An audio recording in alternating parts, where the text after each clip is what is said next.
పంట పొలాల్లో గడ్డిని ఉంచవద్దు. గడ్డి అనేది పంటకు శత్రువు. పోషకాలను తీసుకుంటుంది.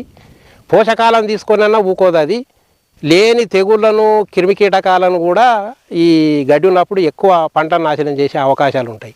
2 విధాలు నాశనం అవుతామన్నాడు. గడ్డి మన భూమిలో ఉన్న బలాన్ని తీసుకుంటుంది. లేని తెగుళ్లను ఈ క్రిమికీటకాలను ఆకర్షించి పంట పొలానికి తలిగేటాడు చేస్తుంది అన్నాడు. అందుకని గడ్డి ఎట్టి పరిస్థితుల్లో గడ్డి ఉండవద్దు. గడ్డి తీసుడు కాలు ఇట్లా పీకుడే కాదు, భూమిని అప్పుడప్పుడు కదిలిస్తుండాలి. కదిలిస్తుంటే ఏమవుతుంది అన్నట్టే భూమి లూజ్ అయ్యి ఏరు వ్యవస్థకు ఈ గాలి మంచిగా ఆడి గ్రోత్ మంచిగా వస్తుంది.